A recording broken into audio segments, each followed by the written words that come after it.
Amém? Dê uma boa noite para o irmão que está aí do seu lado.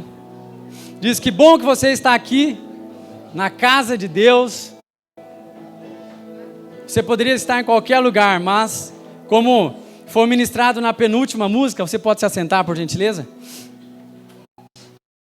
Foi ministrado, na penúltima música que se nós estamos aqui hoje é porque nós fomos atraídos pela presença do Pai. E nós estamos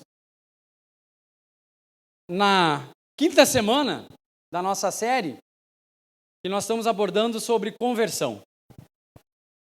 Vou recapitular aqui algumas que tiveram para que você possa lembrar do que foi ministrado e também eu creio que o Espírito Santo vai trazer para você e revelar aquilo que dentro dessas 4 palavras que foram ministradas no passado, ele ministrou na vida de vocês. Amém? Então a gente já falou do período de transição, foi a nossa primeira série de abertura. A segunda foi as lutas na alma no processo da mudança. A terceira, mudança que habita provação. A quarta, da intenção para a ação. E hoje eu quero falar com vocês sobre uma palavra que Deus ministrou sobre os nossos corações, que é transformados para transformar. Amém? E como sempre a gente tem feito na série, a gente tem aberto as nossas ministrações com o versículo que está em 2 Coríntios 4,18, que diz: mas todos nós, com o rosto descoberto, refletindo como um espelho de glória em glória do Senhor, somos transformados de glória em glória na mesma imagem, como pelo Espírito do Senhor. Aqui a gente pode ver um entendimento que a nossa vida, quando ele fala de glória em glória, é que quando nós vamos ser transformados dia após dia. E que o objetivo do Pai é que nós venhamos a nos tornar mais parecido com Ele. Então, a cada dia nós temos que estar sendo transformados, para que cada vez mais a gente possa ser mais parecido com Jesus. E como nessa série nós temos pedido para Deus ampliar o nosso entendimento a respeito de mudança, eu quero iniciar essa palavra abordando sobre 2 tipos de mudanças que nós necessitamos ter. São a mudança externa e a mudança interna. Maico, mudança externa, mudança interna, parece bem óbvio, né? A gente falar de uma mudança externa para uma mudança interna, né? Mas quando Deus quer fazer uma mudança externa ou interna, Ele está propondo colocar algo novo num lugar que é ocupado pelo velho. Ou seja, será que nós estamos ocupando algo na nossa vida que é velho, em vez de receber um novo de Deus para as nossas vidas? O que hoje tem nos ocupado de velho, que a gente não está recebendo um novo de Deus? Deus, ele é especialista em transformar a tristeza em alegria. Ele é o especialista em transformar. Ele pode, a partir da nossa confiança, da nossa dependência, mudar a nossa história. Mas vai depender de um posicionamento nosso. De depositar a confiança somente nele. E de ser totalmente dependente dele. Em todas as áreas da nossa vida.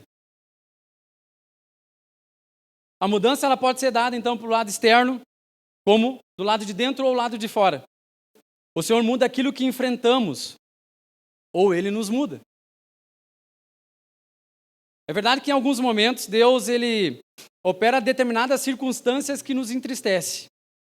E ao convertê-lo em algo favorável, mudará também consequentemente o nosso sentimento que reage àquilo que a gente enfrenta. E aqui eu quero trazer para vocês um exemplo de mudança externa na passagem da Bíblia, que foi a cura do rei Ezequias. Quem já ouviu falar sobre o rei Ezequias? Já? Aqui a gente pode ver que o rei Ezequias, ele tinha uma sentença de morte. Por quê? Porque o profeta Isaías recebeu uma palavra de Deus e falou: vai até o rei Ezequias e fala para ele aquilo que eu tenho para dizer.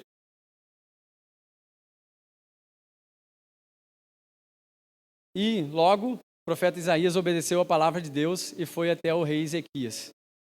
Não está aqui, mas eu vou ler para vocês em 2 Reis 21:6. Assim diz o Senhor, Isaías falando ao rei Ezequias: põe em ordem a sua casa, porque você morrerá. Você não vai escapar. Imagine você recebendo de Deus que você iria morrer e que não iria escapar. Então o rei Ezequias virou o rosto para a parede e orou ao Senhor, dizendo: ó Senhor, lembra-te que andei diante de ti com fidelidade e com o coração íntegro, e fiz o que era reto aos teus olhos. Ezequias chorou amargamente. Continuando, antes que Isaías tivesse saído do pátio da onde ele estava na presença do rei Ezequias, Deus traz uma palavra novamente para Isaías, onde a palavra veio dizendo: volte e diga a Ezequias, príncipe do meu povo, eis que vou curá-lo, e ao terceiro dia subirá à casa do Senhor. Porque eu ouvi sua oração e vi as suas lágrimas. Acrescentarei 15 anos à sua vida. Livrarei das mãos dos reis da Assíria, tanto você quanto a cidade. Defenderei essa cidade por amor de mim e por amor a Davi, meu servo. Então Deus, Ele pode mudar as circunstâncias nossas, como Ele mudou a circunstância do rei Ezequias. O rei Ezequias aqui fala que ele chorou amargamente. Imagina você recebendo uma sentença de morte. Seria desesperador, sim ou não? Seria muito desesperador. Imagina Deus usando um profeta para vir falar para você que olha, você vai morrer, não vai escapar. Mas a palavra de Deus diz que Deus não ouviu só a oração, mas ouviu as lágrimas do rei Ezequias, que foi quando ele chorou amargamente. E Deus muda através das circunstâncias que já tinha sido criado da vida do rei Ezequias, através da sua oração e através das suas lágrimas. Quantas vezes nós temos recebido, talvez, notícias? Quantas vezes, talvez, o mundo nos coloca situações que nós não temos orado? Ou que nós não temos nos quebrantado aos pés de Jesus?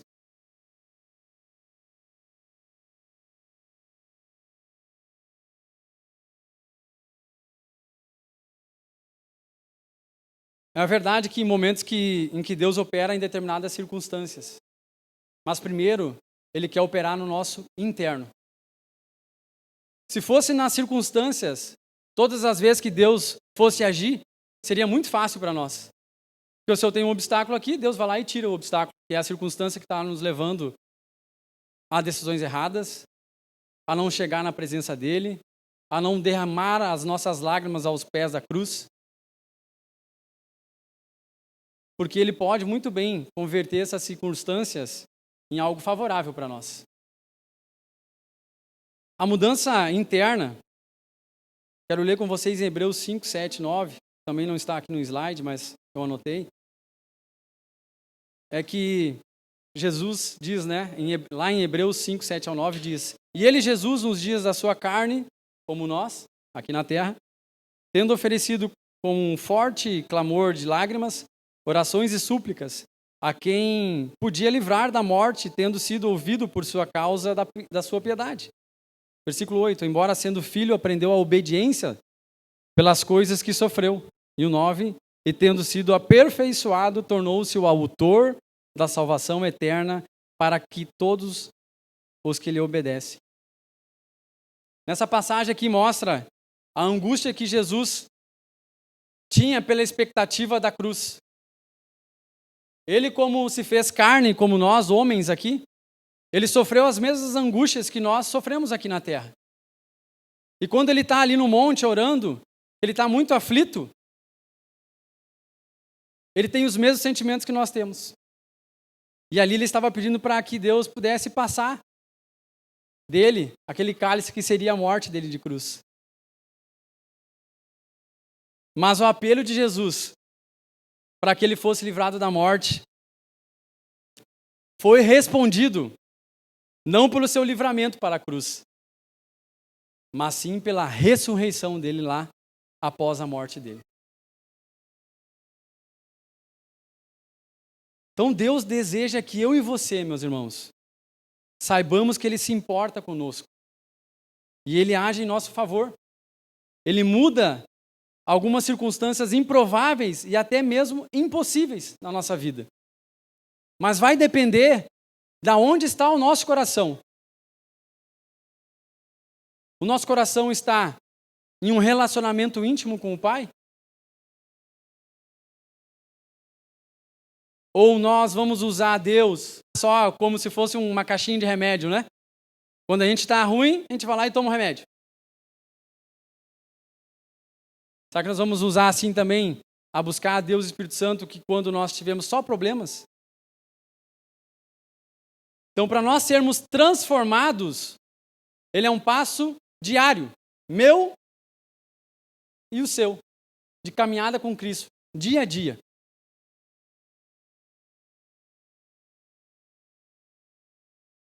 Vou ler agora em Levíticos 26:10, que diz: as colheitas serão tão grandes que vocês precisarão jogar fora o trigo velho, para terem lugar onde guardar o novo. Talvez até aqui nessa série vocês já identificou algumas áreas que podem ser transformadas ou mudadas, mas está enfrentando alguma dificuldade para que essa área da vida de vocês possa ser transformada. Dificuldade de a gente tirar o velho para receber o novo de Deus. E o velho ainda, ele ocupa um lugar na nossa vida. Ele não vai deixar o espaço para o novo. Quero trazer essa figura para vocês, para uma reflexão. O que é velho para você nessa figura?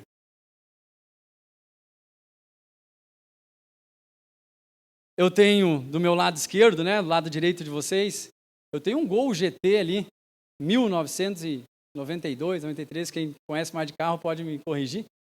E eu tenho ali um Gol, praticamente 2011, né? Na figura do Gol mais antigo, ele está o que mais? Conservado, cuidado. O meu carro mais novo, porém ele está mais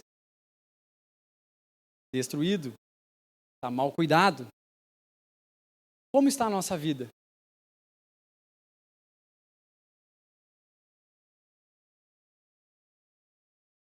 Eu já tenho tempo de fé, tenho 30 anos de conversão. Eu tenho cuidado do meu relacionamento com o Pai?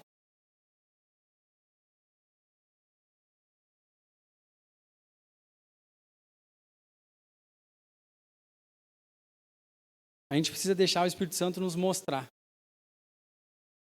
na minha e na sua vida, o que é velho, pois pode ter algo com aparência de novo, como na figura, ocupando o lugar de algo que Deus quer te dar. Se nós não deixar o Espírito Santo trazer para nós aquilo que a gente precisa mudar, aquilo que é velho na nossa vida, a gente não vai conseguir receber o novo de Deus.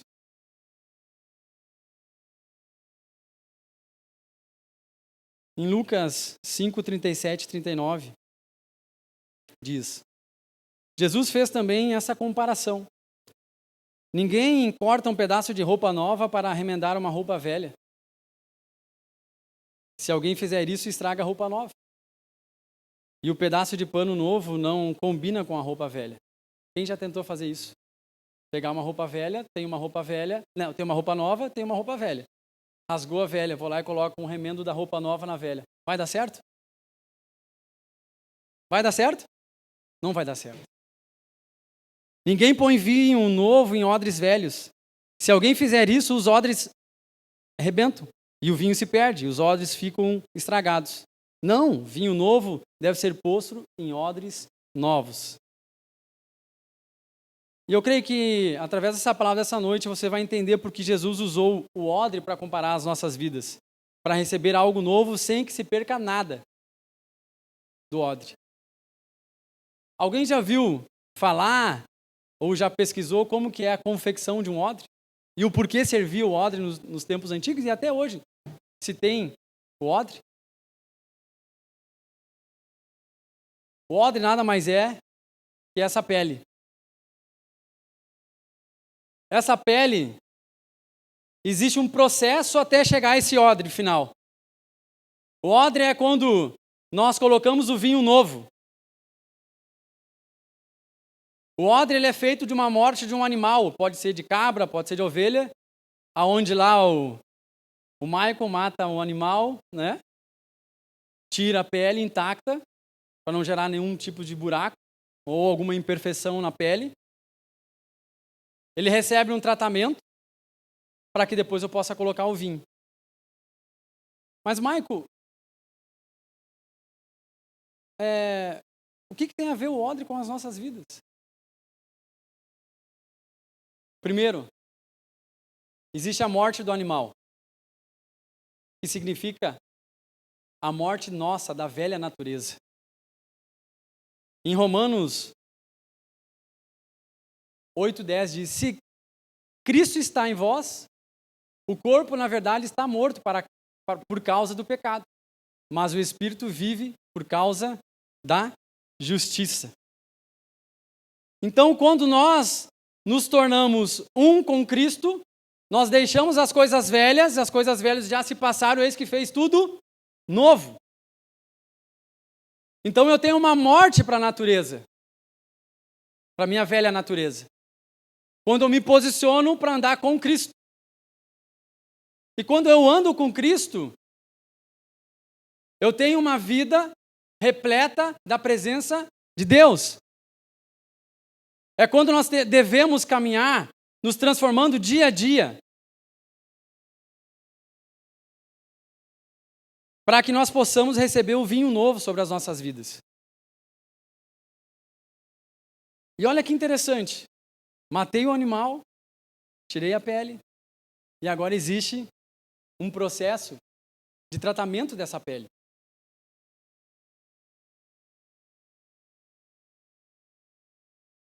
Diz em Provérbios 27:17, com o ferro se afia, assim o homem ao seu amigo. Mas antes de explicar, eu quero falar sobre o processo do tratamento da pele. Retirei a pele, eu tenho um processo químico que eu utilizo para poder tratar, curtir aquele couro. Talvez alguém já fez isso com algum couro de algum animal, de uma ovelha, enfim. Para que aquele couro ele receba um tratamento e receba uma transformação daquela pele inicial. E quando eu começo a fazer o tratamento com alguns sais, que geralmente são sais de cromo que são utilizados para fazer esse tratamento da pele, esses sais ele ajuda que aquele couro tenha mais flexibilidade para o odre suportar a pressão do vinho.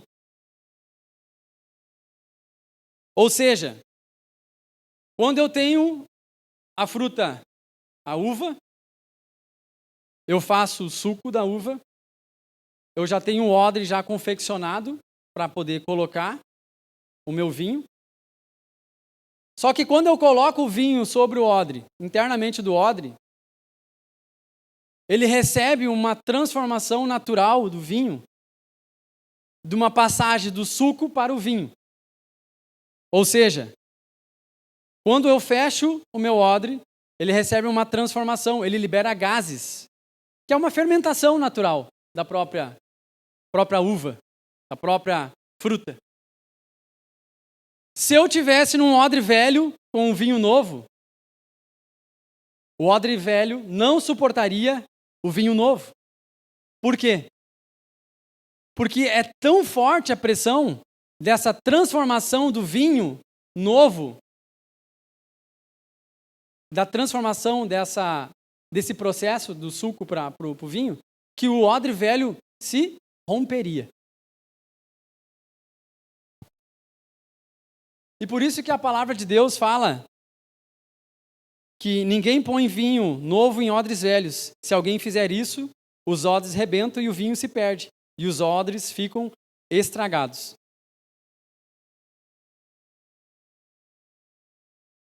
E o odre, quando ele sofre esse processo junto com o vinho, que ele fica flexível para receber esse vinho novo, nos traz para a nossa vida que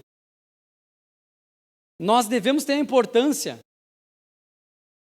de sermos flexíveis para nos curvarmos à vontade de Deus. Se nós não tivermos a flexibilidade e entender a vontade do Pai para as nossas vidas, nós não vamos conseguir obter a vontade de Deus nas nossas vidas. As mudanças que Deus faz em minha vida vão passar por algumas pressões. Nós vamos ter situações que nós vamos ser provados. Nós vamos ter situações que nós vamos passar igual o odre novo, igual o odre velho. Mas nós precisamos estar na vontade, no centro da vontade de Deus. E quando Provérbios fala que o ferro, com o ferro se afia, assim o homem ao seu amigo, o ferro afiado, talvez para nós, assim, ouvindo, né? Pode nos trazer 3 pensamentos. Ele pode ter o atrito, ferro com ferro, certo? Vai gerar um ruído e até mesmo gerar alguma faísca no contato do ferro com ferro. Mas existe um aspecto além daquilo que nós estamos imaginando desses 3 pontos que eu comentei com vocês. Qual é o propósito do ferro no momento do atrito do ferro com ferro? O ferro devidamente afiado, ele se torna uma melhor ferramenta para cumprir o seu propósito que ele tem. Aqui a gente pode começar a comparar com nossos relacionamentos, onde nós temos diferenças de opiniões, culturas e defeitos que nos geram atritos. Mas precisamos ser transformados pelo poder do Espírito Santo primeiro, para poder transformar as vidas que estão ao nosso lado. Então, esse é o processo de transformar as nossas vidas. Quando eu estou transformado pela palavra e pelo poder do Espírito Santo, eu começo a transformar as vidas que estão do meu lado. Esse é o poder do Evangelho. Esse é o poder que o Espírito Santo quer trazer sobre as nossas vidas nessa noite. Nós não queremos ficar com o velho sobre as nossas vidas para não receber o novo. Nós queremos uma unção, nós queremos uma porção nova sobre as nossas vidas. Para que a gente venha a ser transformados de glória em glória a cada dia. É fácil a gente deixar de práticas que nós criamos lá atrás, ou que a gente aprendeu, talvez, na nossa infância ou com nossos pais. É fácil a gente deixar práticas ou hábitos que a gente aprendeu. E como que a gente deixa disso? Nos posicionando, nos colocando, nos rendendo à presença do Pai. Somente assim a gente vai deixar de ter o velho para conquistar o novo sobre a nossa vida. E quando a gente deixa o velho, ou práticas que nós fazíamos, existe uma resistência nossa humana e maligna também. Porque o inimigo, o diabo, ele não quer que nós venhamos dar um passo de transformação sobre as nossas vidas. Ele quer que a gente fique na mesma mornidão de sempre, ou vivendo uma vida contrária àquilo que Deus tem para nós.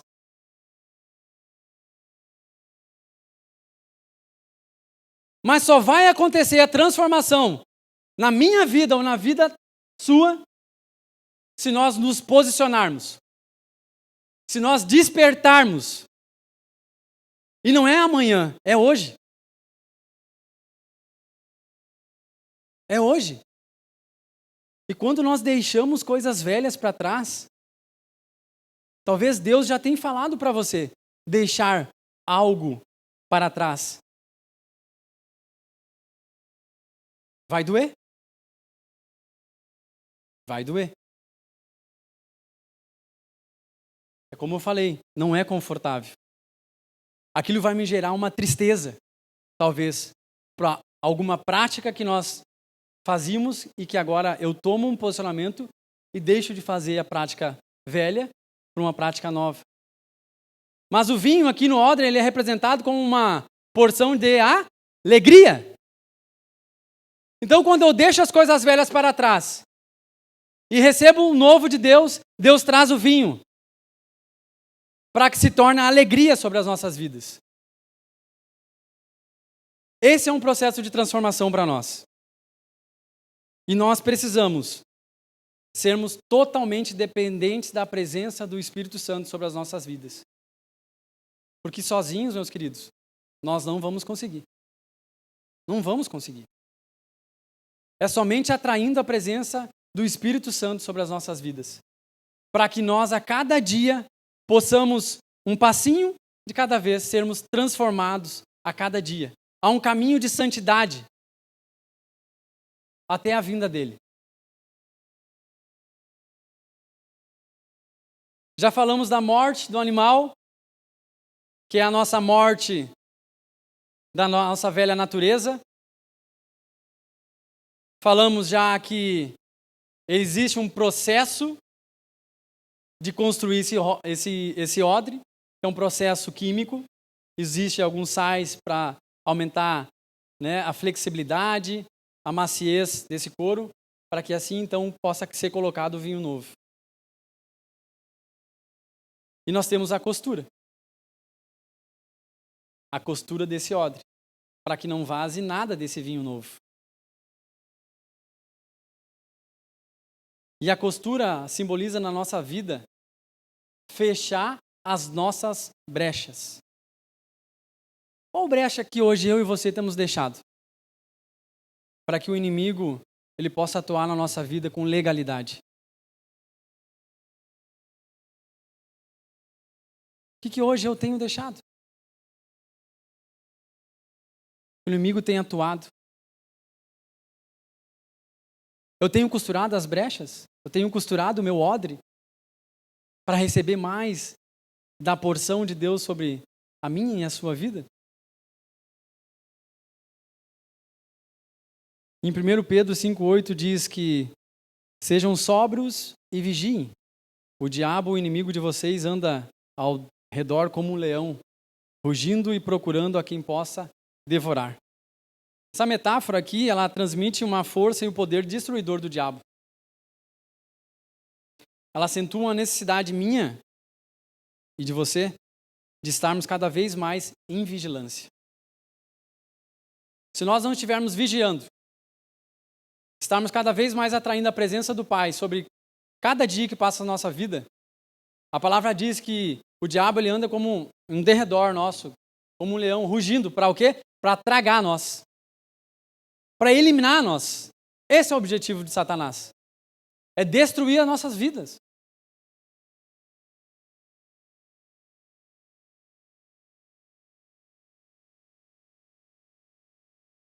Nós precisamos ser cheios da presença do Espírito Santo. Para que a gente não venha dar brecha nenhuma para o inimigo, usar como legalidade sobre as nossas vidas. Mas isso depende de mim e de você. De ninguém mais. É exclusivo meu e de você. De atrair cada vez mais a presença do Espírito Santo sobre as nossas vidas. E viver uma vida reta. Uma vida transformadora. Uma vida onde nós vamos transformar a nossa geração. Onde a gente vai transformar os nossos filhos. Onde a gente vai transformar os nossos amigos. Onde a gente vai transformar os nossos colegas de trabalho. Deus nos aceita como nós somos. Mas Ele não aceita que nós não venhamos ser transformados. E quando o Espírito Santo atua sobre a nossa vida, Ele transforma pelo poder do Evangelho dele as nossas vidas. Deus é um Deus que muda a nossa história. Ele muda a nossa história.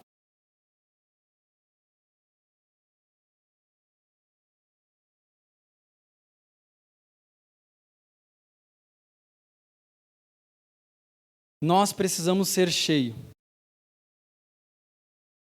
da presença do Pai. Quando eu falo aqui, trago para vocês ser cheio, o vinho simboliza a alegria, conforme eu falei para vocês. Que se deixa ser transformado, ele é usado para ser transformador de vidas. Então nós precisamos ser cheios da presença do Pai, para que cada vez mais nós possamos transformar o ambiente onde nós estamos, as pessoas que estão próximas de nós, e para que a gente venha fazer a diferença. Nós não devemos ser mais um neste mundo. Nós devemos realmente ser transformados e transformar. Uma geração que nós vimos que está vindo isolada, uma geração sem princípios, e nós precisamos nos posicionar. Mas o dia é hoje de nós transformar por completo. Deus, Ele quer por completo as nossas vidas. Ele não quer 50%, 60%, 70%, 80%.